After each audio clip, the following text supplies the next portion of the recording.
அனைவருக்கும் வணக்கம். இன்னைக்கு பார்த்தீங்கன்னா, மருத்துவ ஜோதிடத்துல யாருக்கு இதய நோய் ஏற்படும் அப்படிங்கிறத இந்த பதிவுல பார்க்க போறோம். இங்க ஒரு எக்ஸாம்பிள் ஹாரோஸ்கோப் வந்து பதிவு செஞ்சிருக்கோம். இது வந்து என்ன நோய பத்தி ஆராய போறோம் அப்படின்னா, இதய நோய்.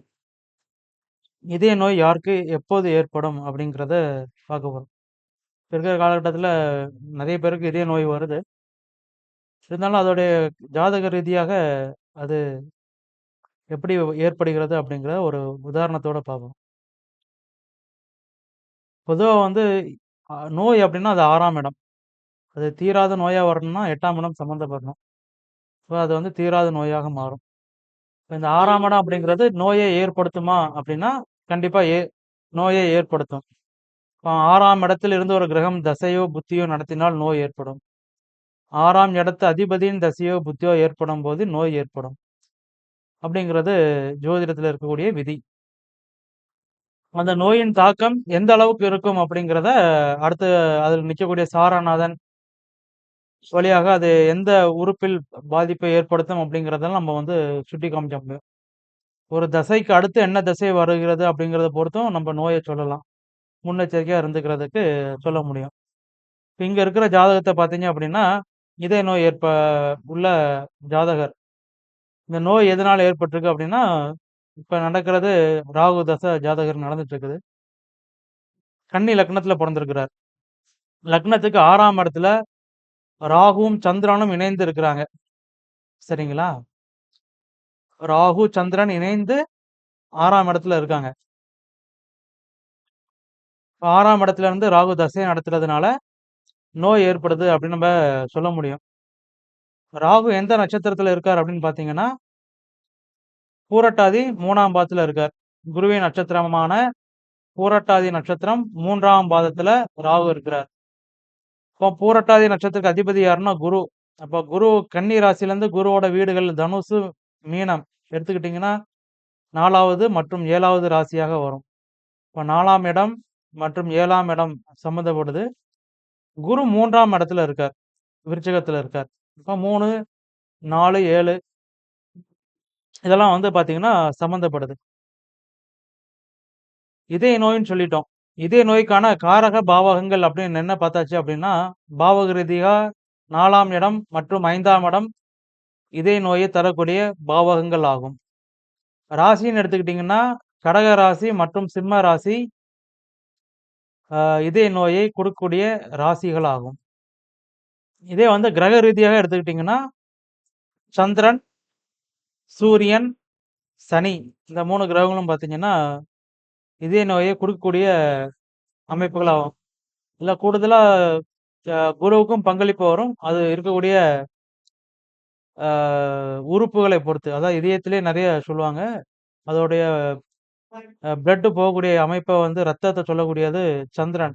அதான் வந்து இதயம் பம்ப் செய்யணும். ரத்தத்த தான் பார்த்தீங்கன்னா, அது பியூரிஃபை பண்ணி, பம்ப் பண்ணி வெளிய அனுப்பும். அதுதான் வந்து இதயத்தோட வேல.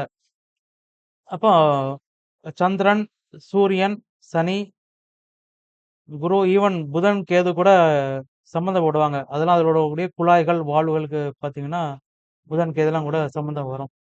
இருந்தாலும் பிரதானமான கிரகம் எடுத்தாச்சுன்னா, சூரியன், சந்திரன், சனி. இதுதான் வந்து பிரதானமான கிரகங்கள்.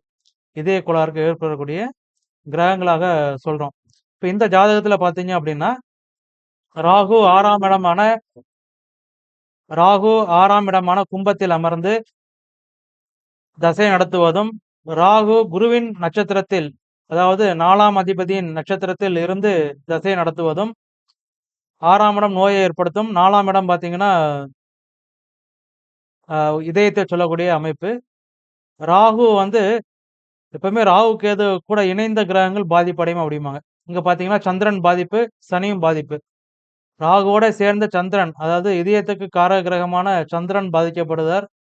நோயை கொடுக்கக்கூடிய சனியும் பாதிக்கப்படுகிறார். சனி இங்க 5ஆம் அதிபதியாவும் வரார். இப்ப இங்க சனியும் பாதிப்பு, சந்திரனும் பாதிப்பு. அப்படிங்கும்போது இங்க இதய நோய் அதிகமாக ஏற்படுவதை சுட்டி காமிக்கிறது. அது மாரி அது குறிக்கக்கூடிய காரகம் அப்படிங்கிற ராசி சிம்ம ராசி. அந்த சிம்ம ராசியும் பார்த்தீங்கன்னா, பாவ கிரகங்களால பாதிக்கப்பட்டிருக்கு. இதனால பார்த்தீங்கன்னா, இவருக்கு இதய நோய் ஏற்படுது அப்படின்னு சொல்லலாம். இதுக்கு அடுத்து வரக்கூடிய தசைய பாருங்க. ராகு தசை முடிஞ்சோனே குரு தசை ஆரம்பமாகும். இப்ப குரு திருப்பி 4ஆம் இடத்தோட சம்பந்தம். குரு நிக்கக்கூடிய நட்சத்திரம் பார்த்தீங்கன்னா, அனுஷம் நட்சத்திரம். சனியோட நட்சத்திரத்துல இருக்காரு.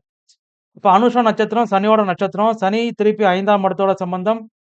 6ஆம் இடத்தோட சம்பந்தம். சிம்ம ராசியோட சம்பந்தம்.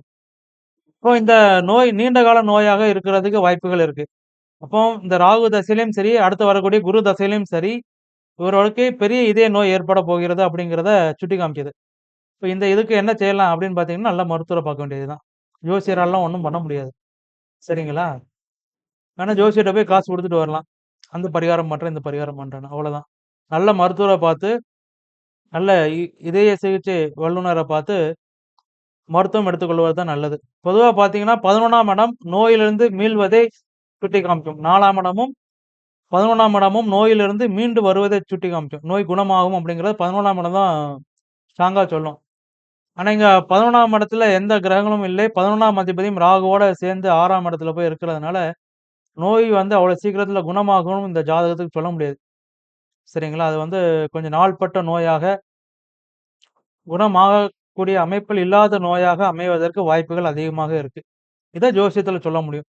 11ஆம் இடத்து அதிபதியோட தசா புத்திகளும் வருங்காலத்துல பக்கத்துல இல்ல. அதனால நோயோடைய தாக்கம் அதிகமாக இருக்கும் அப்படிங்கிறத சொல்ல முடியும். சரிங்களா? நன்றி. மீண்டும் ஒரு மருத்துவ ஜோதிடத்துடன் உங்களை சந்திக்கின்றேன்.